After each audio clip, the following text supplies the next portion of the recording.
Hey everyone, it's Rena Jadov here, founder of Health Boot Camps and host of Healthier. So today we're talking about what's making our kids sick. And on the show, we have two amazing scientists, researchers, doctors. I want to welcome you, Dr. Michelle Perro and Dr. Vincanne Adams, who are the authors of What's Making Our Children Sick. Welcome, doctors. How are you? Well, thank you for having us. Glad to be here. Yes, thank you for having us, Rena. It's good to be here. How did you decide, or why did you decide to write this book? Okay, well, I'll start with, and then let Vincanne jump in. Rena, I have been on a journey for taking care of children for nearly 4 decades now. And about 23 years ago, I had a son. He's 24 now. My son had some health challenges, and I had a serendipitous encounter with a homeopath. And she's an MD homeopath, and she literally changed my son's life, and she changed the path of my own career. I studied homeopathy and eventually got into integrative health. That world led me into some other types of people doing activism, stopping the spray of pesticides about 12 years ago. And these moms here in Marin County in Northern California needed a pediatrician on their board. And I reluctantly, fighting, kicking, and screaming, joined in, small kids, medical practice, the whole deal. And these gals literally transformed Northern California with stopping the spray against a light brown apple moth, which actually turned out not to be a pathogen. But these gals, one of them in particular, asked me about GMOs, Rena, and I didn't know about GMOs. And she forced me, and very tactfully said, you've got to read Jeffrey Smith's book, Seeds of Deception. Mm-hmm. And this was in 2006. And when smart women speak, I listen. I read that book. And through Jeffrey's amazing, well-researched book, I learned about the work of a researcher who first studied GMOs in Europe named Dr. Ph.D. And when I understood his work, light bulbs went off in my head to understand the relationship of what about genetically modified food and the rising health crisis that I was starting to see in children, which I first noted about 15, 20 years ago. And it all came together, and it literally transformed my clinical practice. And then I wanted to write a book. What about you, Vincanne? Yeah, so my path was not so direct as Michelle's to this book. I'm a medical anthropologist by training, and I've written many books. This was my 7th book, I think. And I spent many years working in Tibet, working with Tibetan medical doctors on issues of safe motherhood and alternative approaches to health and healing that the Asian medical systems offered. And my field was one that had always been sort of positioned in some critical relationship to mainstream medicine, I would say. And so I was always very interested in and have taught for many years on the politics of healthcare, the politics of knowledge around healthcare. And when I met Michelle about, I guess it's around 5 years ago, almost 6 years ago now, we started taking walks together. She was my neighbor. And I started hearing her tell me these stories about these sick kids. And some of the stories really rang true for my own children as well. And I thought, this is a really interesting story. She's talking about this rising epidemic of children with chronic disorders that aren't being helped by mainstream medicine. And I thought there's something really interesting here. And there's a story to be told about integrative medicine. That was the thing I first thought I would want to write a book about. I was not so on the page with her about the idea that genetic modification of foods had anything to do with the health crisis. I was skeptical, like a lot of people. And when I first went to the internet, I just thought, like a lot of people do, yeah, this is kind of a conspiracy theory, and I'm not sure I believe it. However, when I started to dig in and when I started to interrogate Michelle a little bit more about the science that this was based on, and I realized how controversial it was and how fascinating it was, but also how scary it was, because if any of these controversial sciences were actually right, then we were facing an epidemic. And so at some point I decided, well, this is a really interesting topic as well. And I remember on one of our hikes, I said to her, this would make a great book. And she said she'd been wanting to write a book for many years. And so I said, okay, I think we can do this. And I began interviewing her on our hikes, and we set up to interview a lot of her patients. I started digging in deep on the science and digging in deep on the context of the crisis that we were facing, which was not just about GMO foods and pesticides. It was also about the crisis of medicine and the inability of mainstream medicine to really deal with, one, the problem of food in relationship not to the normal culprits, but the foods that we thought were healthy that may not be because of the pesticides, but also the models that are being used in medicine to take care of people that just weren't able to get at the root causes. And so that's how I ended up working on this book together with Michelle. And it's been a great, great experience. And thank God you did, because I think this is a book that's much needed at this time. You know, you talk about it being sort of a chronic epidemic of children's illnesses. Talk a little bit about what are we seeing and how bad of an epidemic is it? Do you want to start, Michelle? So yeah, I certainly can talk about that. I live it. I walk the walk. I see it almost daily because I still do a clinical practice. And I can tell you, since Vincanne and I wrote the book, which we finished about over a year ago, things have gotten worse. And it's manifested in clinical medicine just every day. It's not a day that doesn't go by that I see some very alarming kids. And as Vincanne mentioned, without the tools to manage them. So what we have is a situation where 1 out of 2 kids now has a chronic disease. And that in itself is shocking. So that's about 51% of children. And by definition, chronic actually means a disease that happens for more than 3 months and has no treatment in Western medicine. That's the actual definition of chronic, just for your listeners. The types of illnesses on the rise, which is essentially all of them, I could start with neurocognitive disorders, which are the types of diseases like autism, autistic spectrum disorder, are now affecting 1 in 34 boys, 1 in 58 children. And when we wrote the book, it was 1 in 43 boys, 1 in 68 kids. So it's gotten a bit worse. Asthma, very common, 1 in 8 American children that are white, 1 in 6 African American children, and Latino children is kind of varied. If you look at issues regarding food allergies, and Vincanne and I spent a lot of time talking about food in the gut in the book, there's some really good chapters. Food allergies are very interesting because there are the severe types of food allergies, which are affecting about 1 in 13 kids, and the low-grade chronic food sensitivities or intolerances, which are debatable in Western medicine, are affecting about 40% of kids, as far as we can tell.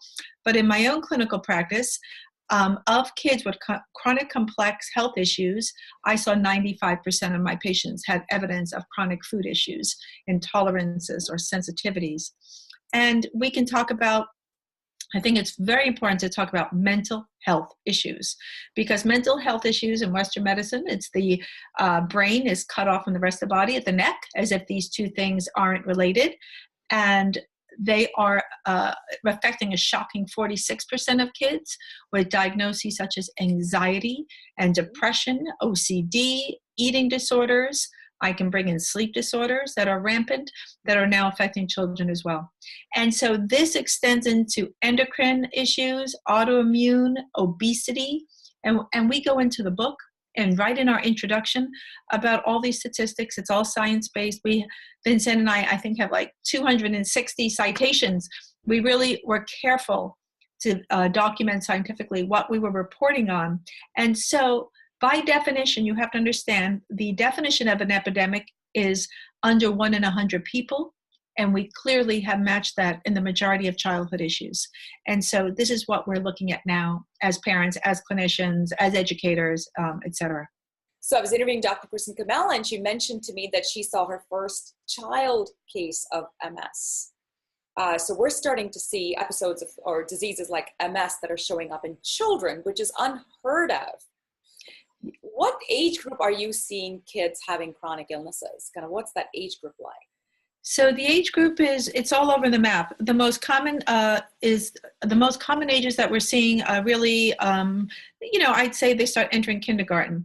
But the truth be told, it's way about 5 years old. It's way younger than that. And I have now there are what we call soft signs when kids are born already with issues that are already concerning. So for example, I'm seeing kids, clearly infants, who are covered head to toe in eczema. We have a kid like that in the book. But babies are born with severe eczema within the first few weeks of life. There are babies who are unable to tolerate any feeding, breast milk, anything that mom's eating. Moms are on these severe food restrictions, and these babies are suffering with severe crying and stuff like that. Constipation starting in infancy, soft signs. Babies with sleep disruption and can't get themselves to self-soothe, or these rocky, stormy patterns of behavior starting in infancy. So we have these soft signs that these kids are not right early, don't know quite what to do with them. And then as children get older, they start to evolve into more classic clinical diagnoses later on in life. But there are soft signs in infancy. We're seeing it earlier and earlier. All the autoimmune stuff, my biggest fear right now is if, autism is not bad enough and chronic infection are pandas and autoimmune diseases related to the brain. So this autoimmune issue, like the MS that you are bringing up so rightfully, Rena, is very concerning, and we're now starting to see it more and more. Yeah, when you see it in a 10-year-old, I think it's horrifying. Yes. Children should be out having fun, not worrying about health issues and prescriptions and meds and the rest of it. Correct. So what is causing this? What started this? Well, I'm going to let Vincanne jump in here. Sure, and then you can follow up because you'll have more to say, I'm sure. But, like the way we talk about it in the book, first of all, we do a lot of case studies in the book. So the goal is to have readers be able to identify with some of the stories that maybe are familiar to their own stories as well.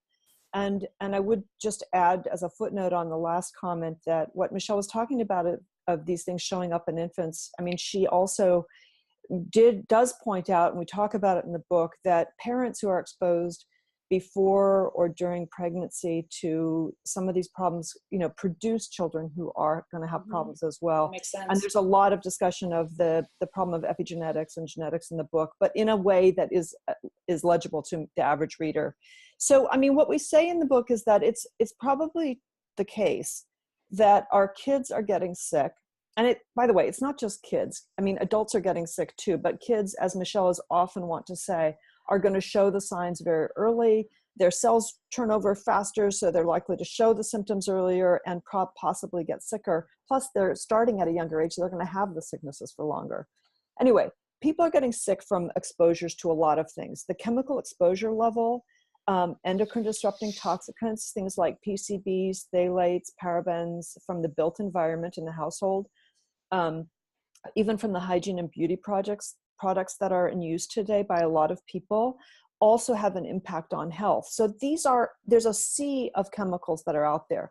We in the book just focus on one possible route, and that is the food route, because it's the one thing that people put in their mouths throughout the day, or 3 times a day, or several times a day. And it's the most potent source of health and disease. So we specifically focus on the problem of modern food. And what we mean by that is modern industrial food. So since the dawn of agriculture, humans have been changing the way we grow things and the DNA of food. That's without a doubt. But what we did in the 1970s is some companies started to figure out how to modify the DNA of plants in 2 ways that are the most prolific of the crops that are grown today. One of these was to create a plant, a seed, that could withstand the spraying of Roundup or the use of glyphosate, which is the active ingredient in the herbicide Roundup. The second type was a modification that would enable the plant to become a pesticide in its own right, that is, inserting the DNA, the protein that would kill insects, into the plant itself. Well, originally, these companies thought that these would be safe for humans. One, glyphosate, they thought didn't have an effect on human cells, that it was only effective on plant cells because they have the enzymatic pathway that humans don't have. Well, we now know that our microbiome does have that enzymatic pathway. And so the question about whether this product, the glyphosate in the Roundup, and in other herbicides that have glyphosate, is having an impact on the gut is huge. And we take it up very seriously in the book and go into the evidence for the harms of glyphosate and the risks of glyphosate that is available now. The other type, the inserting of the pesticide, or the thing that will kill insects, into the plant itself, it's a technique that has been used historically by farmers to spray on plants that would kill insects. Now the GM technologies enable companies that make these seeds to insert the protein right into the plant itself, which means you can't wash it off. It's in the plant. No matter what part of the plant is eaten, it will have this protein. And the way it kills insects is it goes in and pokes holes in the lining of its gut and kills the insect by way of a kind of septicemia. The assumption on this one too was that it was not harmful to humans because the pH of the human gut is different from that of an insect gut. We now know that the activation of the protein, which is what is required of that pH of the insect gut, doesn't matter because these proteins are pre-activated in most of the crops that are grown with them. So there are studies out there that show that there's plenty of evidence to show that BT is also a likely harmful agent to humans. The way we approach it is through this whole model of how the gut is a new piece of the puzzle that enables us to connect the dots between the science and the evidence that's out there from the clinical world of sick kids. So part of what we have to do in the book is explain, well, what do we mean by the microbiome? And what are the kinds of diseases that disrupt that we're talking about when we're talking about a disrupted microbiome? And I'll turn it over to Michelle because she can explain those things better than I can. What Vincanne is referring to is now children, adult dogs are affected. What we're seeing are two main issues. There are more than two, believe me, but we focus on two and we go into it. We have a couple of chapters on the book. One is called a leaky gut or intestinal permeability, and the other is called dysbiosis or an imbalanced microbiome. So let's go into some depth for your listeners on what these two issues are, because most of us have it. And we'll explain why. Leaky gut. Normally we have these really tight junctions that line our intestine. Our intestine are not like a cement wall. Things have to pass, like nutrients, to feed our systems, our biologic systems. So there are these little kind of modulators, modulated by this protein called zonulin, that tells the cells when to open and shut based on what needs to pass. But what we now know that these little zonulin soldiers have been affected by GM food, genetically modified food, and pesticides, so that they're disrupted.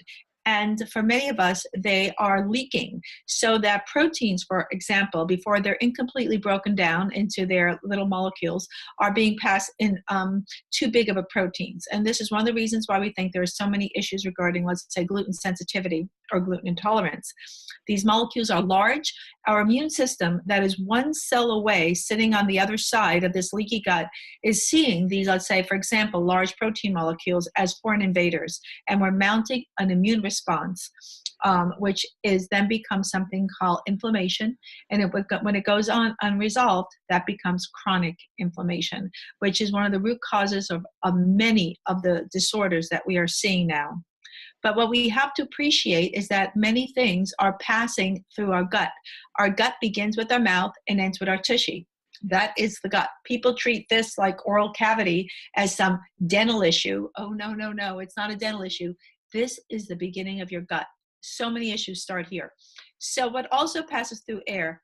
Well, how about funky toxicants in gas and, paints and God knows what kids are putting in their mouths, art supplies. There are so many toxic things going in there. Pesticides, people are spraying at their homes. Not all pesticides come from the food. A lot of them are being sprayed in home gardens, right in the mouth. So all these things are passing as well. And this toxic soup is passing into our guts, our children, our dogs, and ourselves. There are no studies looking at the effects of the toxic chemical soup on health. We barely have enough on one chemical. We have over 80,000 chemicals now on the market. So now we have this passing. It causes chronic inflammation. It travels throughout our bloodstream. It can also go up our vagus nerve, the main nerve highway into our brains, cause a leaky blood-brain barrier, and get into our brains. Leaky gut, leaky brain. These are related, and we have a great kid in the book we talk about, one of my great patients, Vincanne and I talk about. So that's leaky gut. The second thing that Vincanne and I really go into a lot of depth, and boy, this is the front cutting edge of medicine. integrative and Western, is the microbiome. And the microbiome is the collection of organisms, bacterial, viral, fungal, that make up an organ in itself. We have many microbial organisms in our gut that stay in our harmonious balance. These microbes are responsible for many functions in our body. And the biggest one that I would focus on right now is immune function. And without a healthy microbiome, your immune system can go astray, vitamin production goes astray, detoxification goes astray. And what we know is, and we'll get into this in a bit, that glyphosate, which is the main ingredient in Roundup, which is the most ubiquitously sprayed herbicide in the world, 700 compounds contain glyphosate, glyphosate-based herbicides, although there's a problem now going on. We can go into that later. And glyphosate is also an antibiotic patented by Monsanto, now Bayer.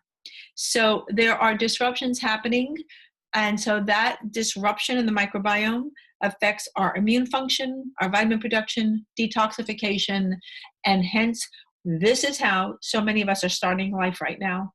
And we have a very poor, inadequately robust microbiome, which is setting us up for later disasters. And there's a lot of good research on this now. So you did a ton of research into what might be out there that's trying to kill us. Now, what in that research did you find shocking or horrifying where you felt people need to know this and we need to be the mouthpiece for it? Share with our audience some of those shocking facts that you found out. Well, I can jump in with a couple that shocked me right off the bat. And, you know, the science on this is not very clear, but the fact that glyphosate was patented as an antibiotic early on in its use, it's not something that's been studied much to see what the actual impact is of having a ton of glyphosate ingested in our bodies and the impact that might be having on our gut. But there's a lot of, that is shocking to me to realize that is the case, that it is an antimicrobial and so antibacterial. So, you know, the question of whether a lot of the second thing that really shocked me was that the regulatory agencies have always relied on industry-produced results in order to determine whether to regulate a chemical or not. That was surprising to me. I mean, ignorant I was, but it was shocking to find out that they don't do their own studies. They also don't rely on research that is truly independent. So there's a revolving door between a lot of these regulatory agencies and the companies. There's also a huge revolving door between the academic institutions that are doing this research and the companies that are paying for it. Monsanto was a huge player in all of this since the 1970s. And it certainly played a huge role in the ease with which these foods were brought in and not regulated because they were considered the equivalent to other foods that were generally recognized as safe foods. And we don't test all other foods. So they were grandfathered in or they were allowed in under that rubric. So the lack of actual testing on humans of these foods, which really aren't like other foods, was shocking to me. And the third thing I've been repeatedly shocked about is the degree to which the people who have done really good work in the science community to try to document what the impacts are of these foods in animal studies, the degree to which they have been attacked and forced out of their jobs and whose reputations have been destroyed was really shocking to me. I thought it was conspiracy theory, and then I started reading about it and I realized, well, my God, what are they? You know, it's almost as if that is evidence in and of itself that there is some kind of corruption going on. And when you look at the kind of money that has been garnered by the agrochemical industries to produce not only the seeds, but also the herbicides and the fertilizers that go along with growing foods this way, it starts to all make sense. Call it a conspiracy, but it's definitely a bit of a Gordian knot of control over this industry in ways that really couldn't risk having any bad press. And so, and there are a lot of good books out on those politics. There's a great book by Carrie Gillam called Whitewash about the relationship between Monsanto and hiding truths about glyphosate. A great book by Stephen Drucker on the politics and the legal issues surrounding the regulatory processes and regulations around, or lack of regulations around GM foods. And so, you know, I mean, this is part of why I was so motivated to help write this book as well. It's that the missing piece in this whole story was around how, given this whole set of arrangements around the politics, the regulatory agencies, the attacks on science, what wasn't becoming obvious was what actually is happening to people who are eating these things. And that's the piece that Michelle brought in, that she had this knowledge about, well, I've got this clinical evidence, and then we put it together with these stories from the lab and stories from the scientists who've been attacked, and it kind of starts to make sense. And one way it makes sense is, as she said, through studying what's happening in the gut. I will say scientists don't know that much about the microbiome. They are learning more every single day. But we do know one basic thing, and that is that the food you eat has a serious impact on your gut. So if the food you're eating contains a lot of pesticides or things that are potentially harmful to your gut, we should be worried about it. And to me, this all sounds so obvious. The fact that we need to do research to prove it itself, to me, is mind-boggling. I mean, would it make sense that whatever you eat impacts your entire body, including the gut? Or the fact that if you're gonna spray something that kills insects, there's a high probability it's gonna hurt you too, because at the end of the day, we are insects too, people. You can't be out there, as someone was jokingly saying to me, you can't screw nature and not expect to be screwed right back. And I thought, wow, that makes a lot of sense, right? We think we are above the law with respect to what we can do to what's around us and not be touched by it. But I think I was equally horrified when I read about the fact that recently there was another study out of MIT. There was an MIT researcher. I don't know if you're familiar with where I'm going with this, but it was a study on autism. Mm-hmm. And there was a forecast of, I think, 1 in 3 will be autistic in the next couple of decades. And there was such a revolt against that information that research study is now hard to find. I mean, it's been difficult to get a hold of it. So there's so much pressure against people that are out there, the lone voice, trying to be heard with the message of buyer beware. You as the consumer are a buyer. You need to beware, and you need to be in charge of your own health and your child's health. And don't believe what you're reading, because this is all industry-sponsored research. So thank you for coming out and sharing this, very loudly. Michelle, anything to add to this? What horrified and shocked you that you want our listeners and viewers to see today? Vincanne did a great job. In my viewpoint, there are so many things that have shocked me over the past 20, 30 years being in medicine. My biggest shocks delving into this topic is that there are no studies on humans and the effects of GMOs, number one. Number two, that when these topics were first considered, both the genetically modified process and glyphosate, both were found to have carcinogenic potential, and industry canned the research. We've known as early as 1983 that glyphosate was carcinogenic. The original researcher on GM, Dr. Ph.D, showed changes in the gut that were potential carcinogenic lead-ins, and his research was squelched immediately. And as Vincanne already alluded to, what happened to scientists who dared to speak out and had concerns. So this whole carcinogenic concept, and then when the IARC, through the World Health Organization, announced glyphosate as a carcinogen class 2A in March of 2015, that the wrath of industry fell upon them, and how there was a well-crafted response to bring them down, which has come out now through Carrie's work, as you heard in Whitewash, and with the recent trial against Monsanto here in San Francisco a few weeks ago, in 2018. This idea that labeling for scientists who are concerned to label us as anti-science, and the manipulation regarding that by industry is very concerning. It has literally created sealed our mouths shut with duct tape, because there are so many people who are afraid to speak out for fear of their careers, their families, or their own lives, which is shocking that we no longer can speak out. And this idea that we should not be practicing the precautionary principle that children, the universe, bees, or your dog are not of concern, that profit has trumped health is, as a practitioner, I can tell you it's always shocking when profits trump health, and that our children are so undervalued that we would bring this stuff forward, Mm-hmm. and the worldwide devastation that has been caused in name of profit. The idea you cannot patent food, but you can patent a seed, and that industry wanted to own food production. It's so nefarious. It sounds so conspiracy provoking, but in my own lifetime, this is what I have come to the conclusion. But I would also say that Vincanne and I do it, and I could not do this any longer if I didn't see the strength, wisdom, courageousness of women. I say mostly women because those were my people. I see mostly moms. Dads are out there. Hello, dads. But the women are battling this, that if it wasn't for these moms fighting this battle, I'm not so sure I would have continued, because they are so strong, so ferocious, fighting for their offspring, for their kids, that they enable us to keep doing what we do because of the strength of their character. And it is the moms, in my opinion, even though I keep saying I want to get the dads involved, who are going to change this conversation.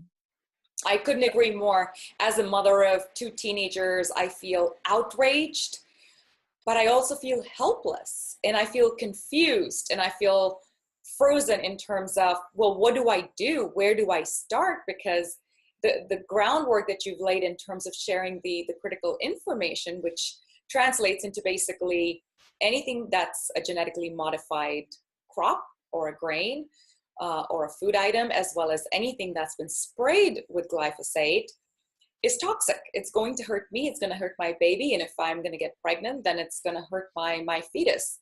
So where do we start? Because there's so much misinformation out there.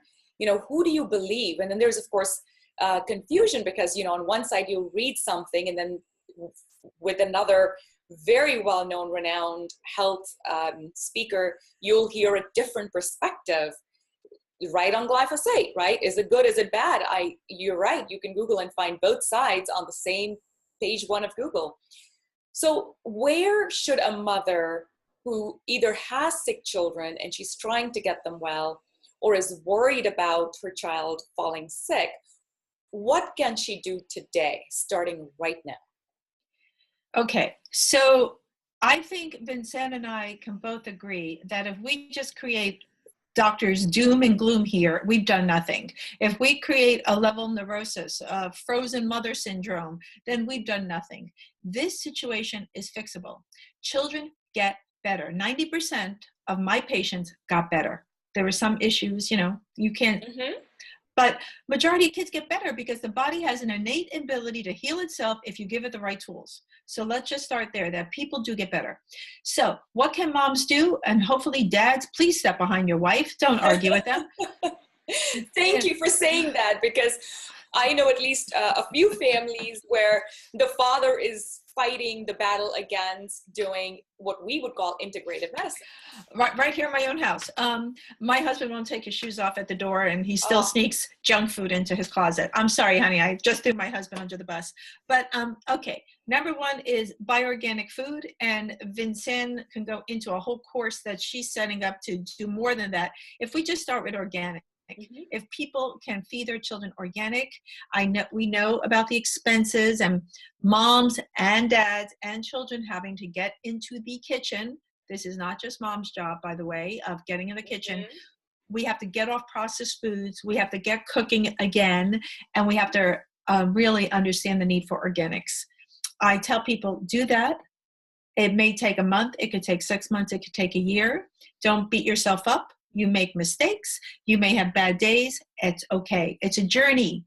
We are in a health healing journey. It's not one day, that Rome was built. Number 2, can they get a simple or more complicated water filter? I believe in filtering the water. And 3, if they can reduce the toxic load that Vincanne was referring to before, the cleaning products, their personal care products, all that, and the house, if they can decrease the load so kids aren't so toxic, so they don't have such a toxic allostatic load that they have to keep off their shoulders, we can help kids just ease the burden of toxicity. Let their little bodies heal themselves. So decrease the load. And I would say, if you can, take your shoes off at the door.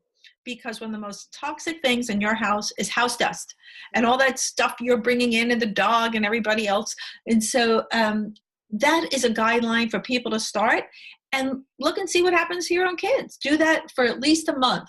People say, oh, I did it 3 days, there's no change. Whoa, whoa, whoa, whoa, whoa, whoa. It takes some time to get the body back healing. And then there are other things we do, like probiotics, multivitamins, etc. And then we start to layer in. But those are the basics. And they're doable.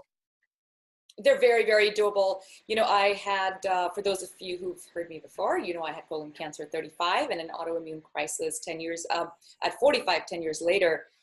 And I had to do everything you just mentioned, Michelle, and more. And yes, it was a 15-month journey, but guess what? I reversed every one of those 28 symptoms. And I am healthier today than I ever was. So, but what I also realized is that when I got healthy and I sort of got back into eating a little bit of junk food and processed foods and packages, because that's human nature, right? We're lazy at the core. So if we don't need to do something, we don't. I went right back to having a leaky gut. So to me, I've been a personal experiment of one, proving that when you take things out, you can perfectly heal. But if you bring it all back right in, you can go back to being sick again. So it works, it's doable, it's very doable. And in fact, for those of you who are listening in, we are going to be offering a 3-day free boot camp just to help you ease your way into the process. And then if you'd like to continue, there'll of course be a longer boot camp. But I just want you to know that we are here at Health Boot Camps to help you make this transition. Children should not be sick. Children should be out there playing, having fun, living their life, their youth, not visiting hospitals. With that, I want to ask you another question. So as a parent, I've heard this, now I'm going to go to my doctor. And my doctor is going to say what? Okay. Most, right? What?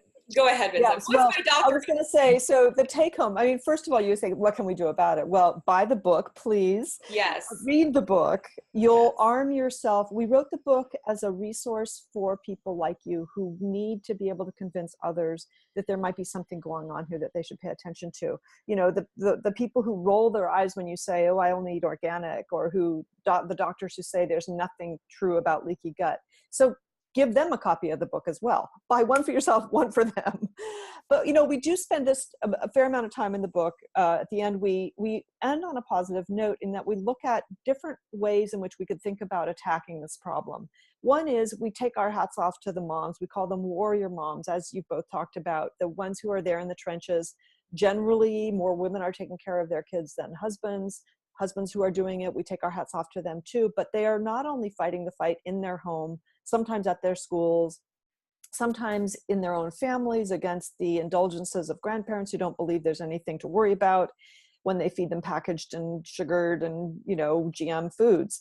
But we also then move beyond that to talk about how we really need to convince the reluctant constituencies. And by these people, I would say the scientists and doctors who really don't know that much about this topic, but who have jumped on board the bandwagon of reading it as a conspiracy.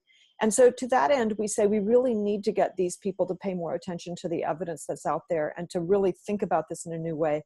And finally, and here's where I do see more men involved, you know, this is not just an issue of clinical care or of household kitchen habits and eating habits. This is a global problem, and it has to do with climate change as well.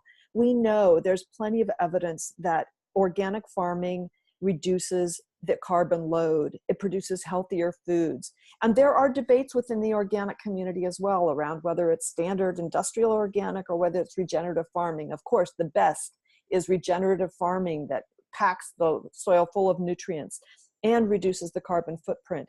But that is also why we need to be on board with the organic bandwagon. And we need the government to subsidize it instead of subsidizing Monsanto. So, you know, we do try to reach all those levels. We talk about this thing in the book called eco-medicine, which is an approach to medicine, health, and planetary survival that connects up all these pieces into an entire ecosystem and thinks about, you know, the saving of the planet by way of organic foods and not just the saving of our guts. And we can't actually have healthy guts unless we have healthy soil. So all those things are part of the story as well. And, you know, that there is also a resource page at the back of the book for people who are interested in getting involved in activist efforts. That makes a lot of sense. Now, how is your practice different from other practices that are out there that take care of children? Michelle? So my clinical practice, the way I do it is, Rena, is I take a very long intake. It could take an hour and a half to do an intake. Most of the kids I see are complex chronically ill children, and their families, because you wind up seeing mom or dad or grandma eventually. So it's a long interview, and the history also often begins prenatally.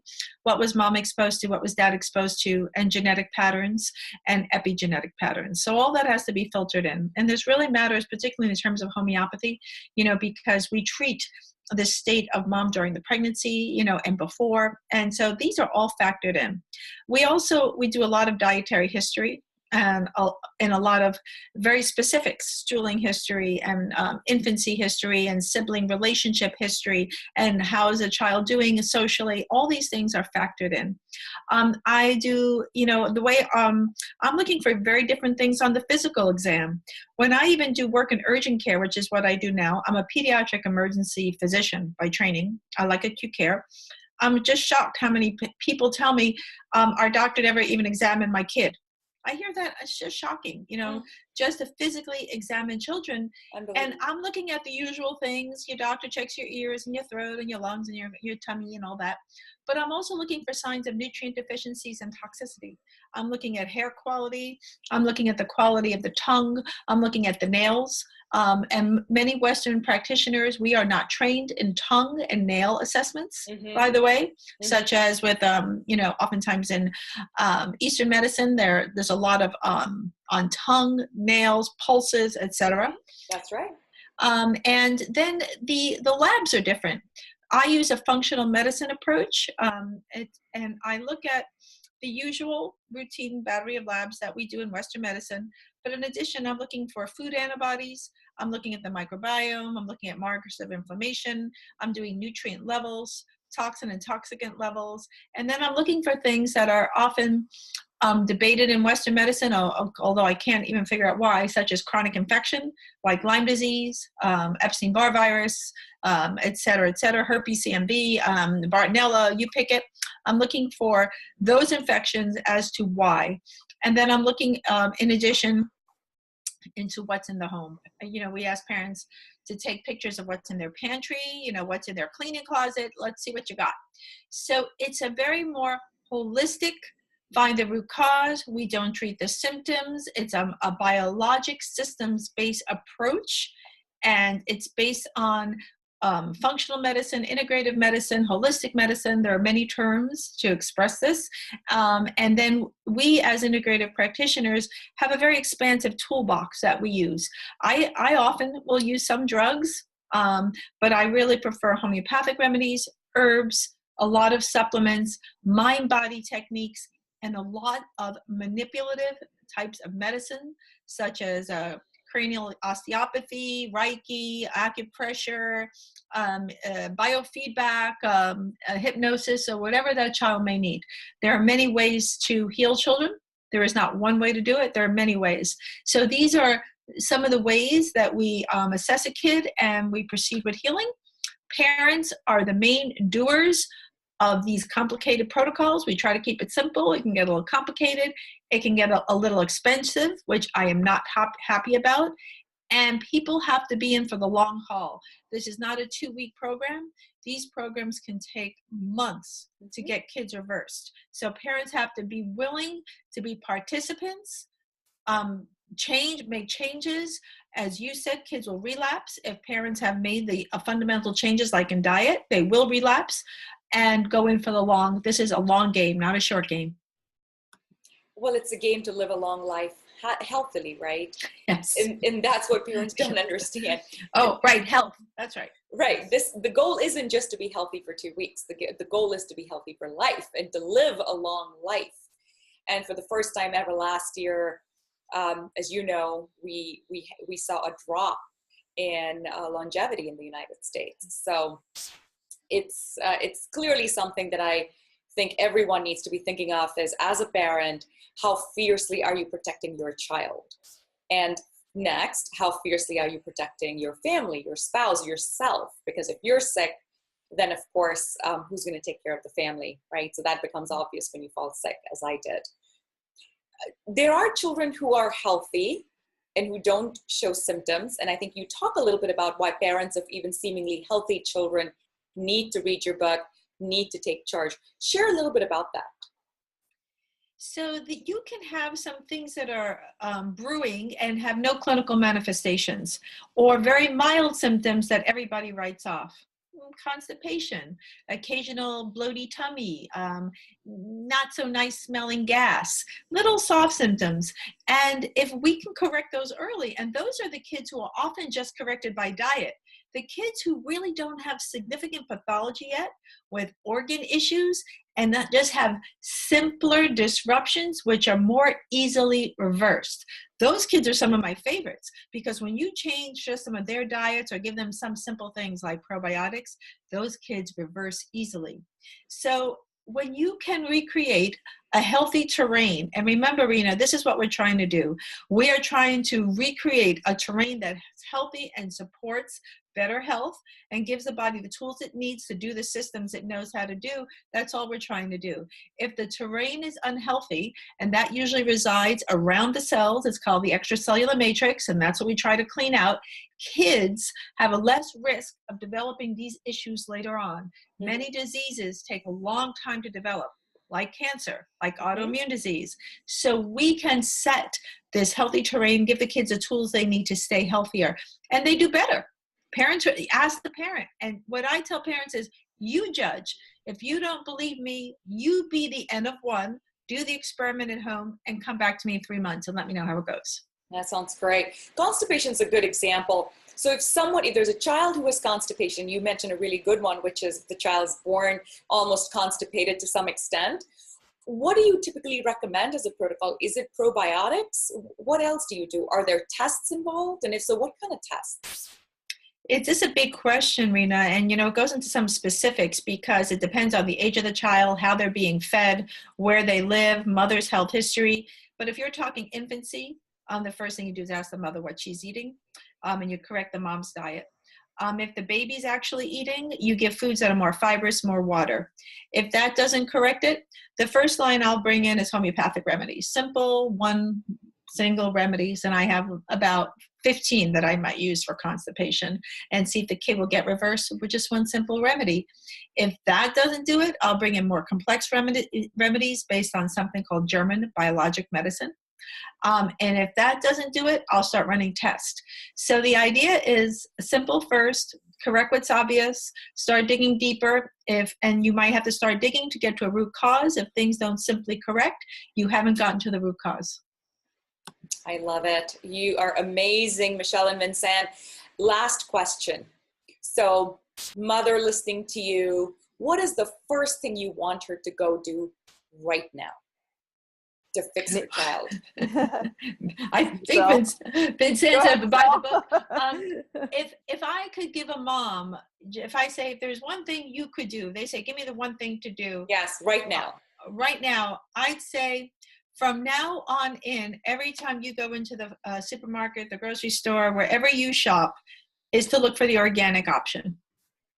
If you could just do that. If you are going to buy organic eggs or non-organic, if you could just simply make those changes one by one, that would be my wish. Beautiful, beautiful. And I'll share one, which is, if you think it's too expensive, go to Costco. It is not expensive. I go to Costco, I get my organic berries and eggs and milk and so much more.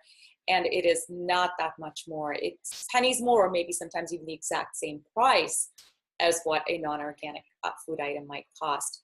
Thank you so much. And I don't mean to interrupt you, but and I'll let Vincanne speak, but also doctors like us often don't take health insurance, and we're way more expensive than those eggs. And if little Johnny or little Susie is homesick 10, 20, 28 days a year, like my son was, 28 days a year, mom or dad is missing work. Yes. And if you factor in the amount of time that parents miss from work, staying home with a sick kid, it will compensate for those organic free-range eggs. Oh, absolutely. 1,000 times over. 1,000 times over. Just the fact that you won't have a kid that has to go to the hospital a lot more. You'll save on all those prescription drugs where the prices keep going up. clearly one of those old adages, right? A shoe in time, what was that? And I'll edit this part about it. The stitch in time saves 9, sort of, right? That very old adage that I grew up with, stitch in time saves 9, perfectly applies to this. Do what's right now so you're not going to be having incredibly large expenses later on in life. But more importantly, much more importantly, for a mother, seeing your child smiling versus seeing your child upset, angry, depressed, anxious, in the hospital getting tests. There's no money. There's nothing that's so expensive that is not worth seeing your child smile. So with that said, Michelle, Vincanne, thank you so much for writing this book. It truly is an eye-opener. We're going to be putting the links to the book in the show notes, everyone. Please, please read the book. We will be launching a 3-day free boot camp to help you parents out there transition into keeping your child healthier. Please check it out. And of course, as always, stay smiling. Thank you, Rena.